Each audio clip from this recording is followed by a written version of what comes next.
लो संत जगत में कोई न परमानंद, जगत में कोई न परमानंद। तालियों से सेवा करते हुए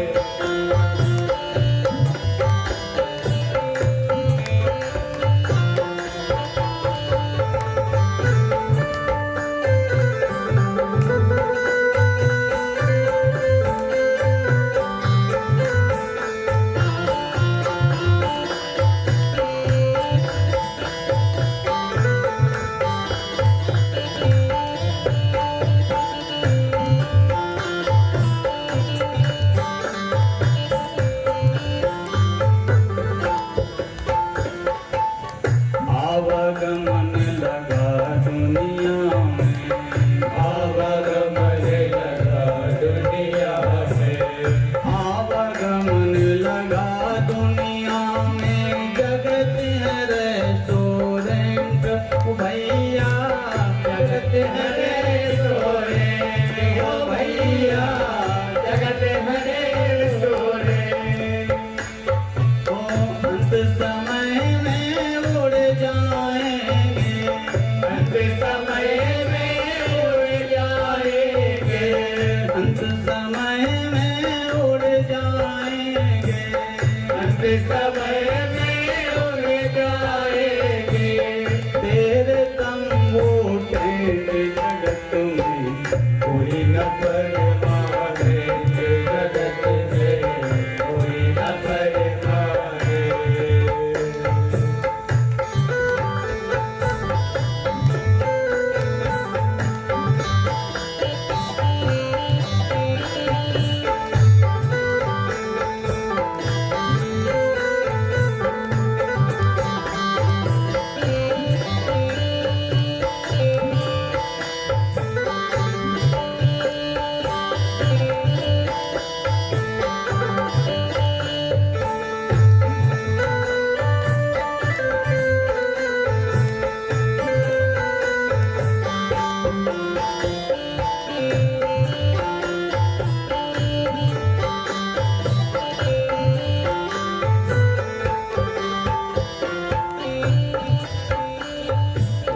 हरिद्वार चाहे मथुरा काशी, हरिद्वार चाहे मथुरा काशी, हरिद्वार चाहे मथुरा काशी, हरिद्वार चाहे मथुरा काशी, हरिद्वार चाहे मथुरा काशी। घूमो दिल्ली कैंट हो भैया, घूमो दिल्ली कैंट हो भैया, घूमो दिल्ली कैंट। ओ मन में नाम प्रभु का राखो, ओ मन में नाम प्रभु का राखो, मन में नाम प्रभु का राखो, मन में नाम प्रभु का राखो। चाहे पहनो धोती पैंट जगत में कोई न परमाने, जगत में कोई न परमाने।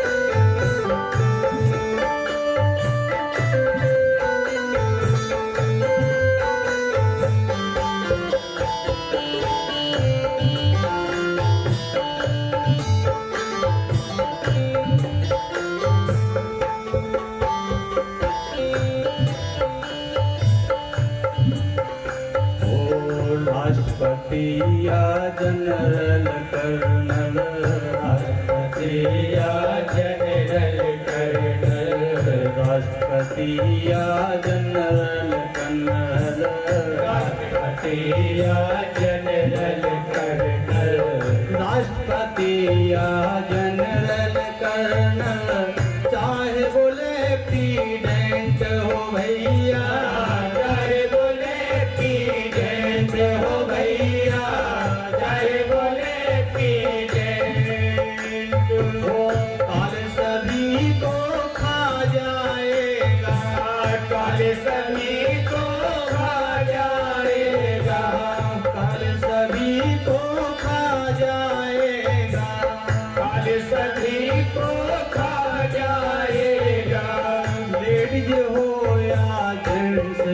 जगत में कोई न परमानंद, जगत में कोई न परमानंद।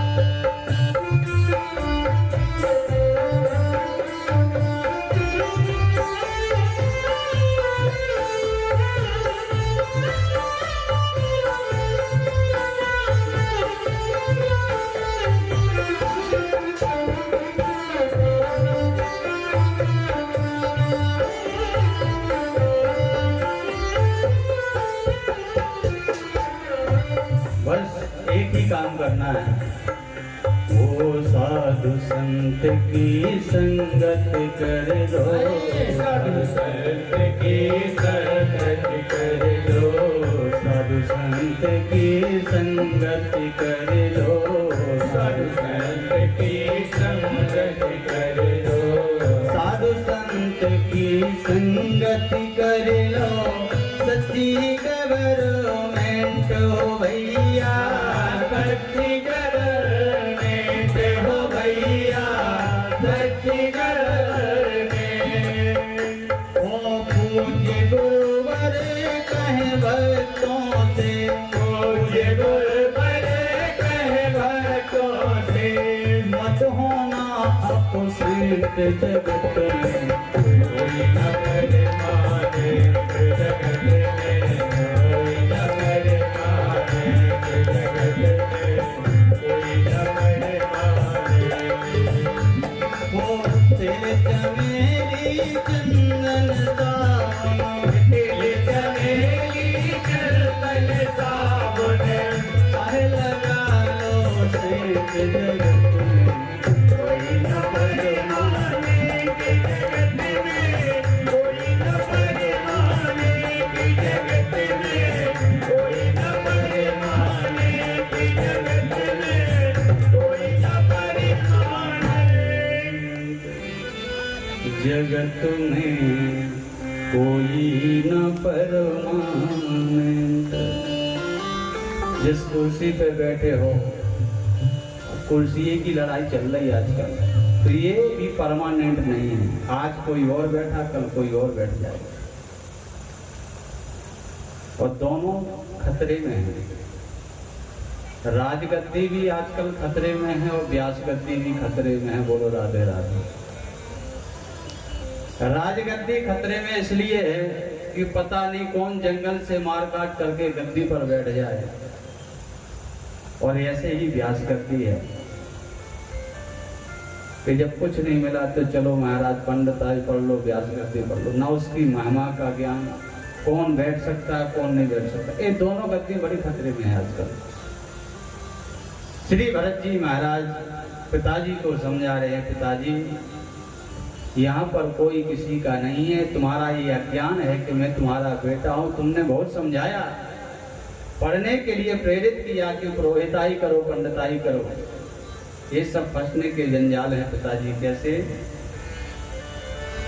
क्षणभंगुर जीवन की कलिका, कल प्रात को जाने खिली न खिली, मलयाचल की सुच शीतल मंद, सुगंध समीर चली न चली, कलिकाल कुठार लिए फिरता, तन नम्रत चोट झिली न झिली, रट ले हरि नाम हरि रसना, फिर अंत समय में हिली न हिली। पिताजी बुढ़ापे की प्रतीक्षा मत करो, भजन जवानी में करो। ऐसा कहते हुए श्री भरत जी महाराज जंगल में चले गए। यहाँ सिंधु सौवीर देश का राजा रघुवर कपिल जी महाराज के आश्रम में ज्ञान लेने के लिए, तत्व ज्ञान लेने के लिए आया। पालकी चली आ रही थी, चार कहार लगे हुए, पालकी में बैठ करके राजा चला आ रहा है, उसी जंगल से निकला है। एक कहार बेचारा बीमार पड़ गया, पालकी रख दी गई। राजा ने कहा कि देख करके आओ, अगर कोई कहार मिल जाए पालकी ढोने के लिए। तीनों निकल पड़े कहार ढूंढने के लिए, कोई नहीं मिला। महाराज भरत जी महाराज भजन में मस्त हरे राम हरे कृष्ण करते हुए मिले। तीनों कहार आए, कहा भैया हमारे राजा रघुवर की पालकी में एक कहार बीमार पड़ गया, और अगर आप पालकी ढोने के लिए तैयार हो जाएं तो काम बन जाएगा। भरत जी महाराज बड़े सीधे साधे थे, दया आ गई, बोले मैं चलता हूँ। भरत जी महाराज आए, पालकी में लगे। पिताजी के वो वचन याद थे, अहिंसा परमो धर्मा, अहिंसक बनी जीवों की हत्या मत करिए। आज भरत जी महाराज पालकी में लग गए, और पालकी जब ले जाने लगे, जैसे ही भरत जी महाराज के सामने कोई जीव कोई चींटी इत्यादि आती है तो भरत जी महाराज उसको बचाने के चक्कर में पैर इधर का उधर रख देते। जब पैर इधर से उधर जाएगा तो स्वतः है कि पालकी हिलेगी, और पालकी जब हिलने लगी तो आज महाराज रघुवर का सिर और उस पालकी के डंडे से जोर से टकरा गया। जब सिर टकराया, रघुवर ने कहा क्यों तुमको चलना नहीं आता है? तीनों कहार एक साथ बोल पड़े, महाराज मुझे तो चलना आता है, लेकिन ये जो नया कहार आया है इसको चलना नहीं आता है, ये पैर इधर के उधर रखता है। रघुवर कहने लगा चलो ठीक है, सुधर जाएगा, नया नया है, पालकी कभी ढोई नहीं है, सुधर जाएगा। आगे पालकी चली तो भरत जी का तो वही था, जैसे कोई जीव पैर के नीचे आता है तो उसको बचाने का प्रयास करते हैं, और जब बचाते हैं तो पालकी फिर से हिलने लगती है। रघुवर चिल्लाया पालकी को रोक दो, पालकी रोक दी गई है। अब ये बताओ कौन सा कहार उल्टा सीधा चल रहा है? सब तीनों ने कहा महाराज हम तो सीधे चल रहे थे, लेकिन ये जो नया कहार आया है इसको चलना नहीं आता है। रघुवर ने कहा कि तुम इतना मोटा शरीर लेकर के तुम्हें चलना नहीं आता, पालकी का इतना ज्यादा भार थोड़ी है, तुम मूर्ख हो क्या कि इधर उधर पैर रखते हो, चलना नहीं आता, इतना मोटा शरीर लगाए हुए हो। भरत जी महाराज ने राजा रघुवर से कहा राजन त्वयोदितं व्यक्तवे प्रलब्धं भर्तु समस्या यदि वीरभार गन्तुर्यदिश्या दधिगम्यमद्वा पीवेति रासो न वेदां प्रवाह। राजन तुमने जो कहा बिल्कुल सत्य है। आपने कहा इतना मोटा शरीर लगाए हो, तो राजन एक मैं आपसे बात कहूं, ये शरीर मोटा होना और पतला होना ये सब शरीर के लक्षण हैं, आत्मा से इसका कोई लेना देना नहीं है। चाहे शरीर मोटा हो, चाहे छोटा हो, और चाहे कोई जीव का शरीर हो, आत्मा सब में एक है। कष्ट जैसा आपको डंडा लगने से हुआ महाराज, ऐसा ही एक चींटी चल रही है, अगर हम पैर रख देंगे तो उसको भी कष्ट होगा। और महाराज इसलिए राममय सब जग जानी, राममय सब जग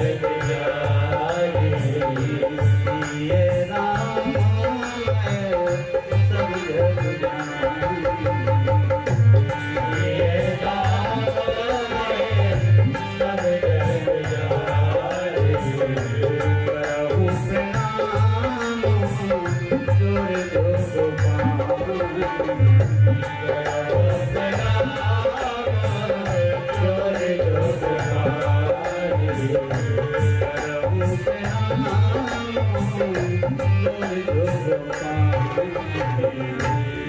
इसलिए राजन, सारे संसार के जितने भी जीव हैं विश्व में, सब राममय हैं, सब में भगवान हैं। और दूसरी बात आपने कही कि तुम्हें चलना नहीं आता है, तो ये मार्ग है चलने वाले के लिए है। लेकिन अगर व्यक्ति जीवन में चलना सीख जाए तो जीवन सुधर जाता है। चलना ही तो नहीं आता है। अगर व्यक्ति कोई ज्ञानी है, ज्ञानी बनकर के मूर्खता की बातें करे तो वो महामूर्ख कहलाता है। महाज्ञानी नहीं, महामूर्ख। एक गुरु चेला आते, चेला आए, बोले गुरुजी कुछ सुनाओ। गुरुजी बोले क्या सुनाए? बोले कुछ सुनाओ। तो बोले हम गीता सुनाएं, रामायण सुनाएं? बोले रामायण तो हमको पूरी याद है, देखना उसका सुनाएं। बोले तो हम भागवत सुनाते? बोले भागवत भी पूरी रटी है। वेद सुनाए? बोले वेद भी रखे हैं। बोले क्या सुनाए? बोले थोड़ी गीता सुनाओ। बोले अच्छा। बोले आपको गीता का ज्ञान है? गुरुजी बोले हाँ। तो बोले सुनाइए कोई श्लोक।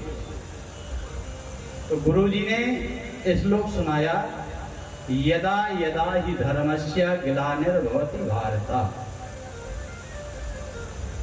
अवशेषतः अधघट गगरी छलकत जाए। ज्ञान पूरा था नहीं, अधूरा ज्ञान। गुरुजी से चेला बोला कि गुरुजी फिर से कहो। गुरुजी ने फिर से कहा, यदा यदा हि धर्मस्य ग्लानिर्भवति भारत। बोले गुरुजी एक बात समझ में नहीं आई, पूरा श्लोक समझ में आ गया। बोले कौन सा श्लोक, कौन सा शब्द नहीं आया? बोले गुरुजी जो आपने बताया कि ये आपके दो श्लोक में दो गधे कौन हैं? अब गुरुजी बोले यदा यदा सुना पड़ी गदा गदा। बोले गुरुजी पूरा श्लोक समझ में आया, लेकिन ये दो गधे आपके श्लोक में कौन हैं? गुरुजी भी हंस पड़े। बोले इसको अधूरा ज्ञान है, संस्कृत का तो ज्ञान है नहीं। तो गुरुजी हंस के व्यंग करते हुए कहने लगे कि एक गधा हम और दूसरे तुम। बोले गुरुजी कैसे? बोले हम जो इतने मूर्ख कि तुम्हें गीता सुना रहे, तुम्हें हिंदी शब्द का ज्ञान नहीं है, हम गीता सुना रहे हैं, और तुम इतने मूर्ख यदा यदा लिखा, तुम गधा गधा पढ़ रहे हो। तो दोनों गधे, एक हम गधे और एक तुम गधे। तो भरत जी महाराज कह रहे हैं राजा रघुवर से, महाराज ज्ञानी होते हुए भी अगर कोई मूर्खता की बातें करे, अज्ञान की बातें करे, तो वो सिर्फ मूर्ख ही नहीं महामूर्ख कहलाता है। तो आपको ये ज्ञान होते हुए कि चराचर जीव में हमारा परमात्मा है, फिर भी आप मुझसे कह रहे हो कि ऐसे बहके पैर रख करके क्यों चलते हो, मोटे हो पतले हो? आपने तो अनाप शनाप बोल दिया महाराज। थोड़ी देर राजा रघुवर सोचता रहा, विचार आया कि ये लगता है कोई ब्राह्मण है। रघुवर भरत जी महाराज के चरणों में गिर पड़ा और कहने लगा, कृष्ण निगूढ़ चरसी तुजाना बिभर्षि सूत्रम कतमोऽवधूता कस्यासि कुत्र सेहापि कस्य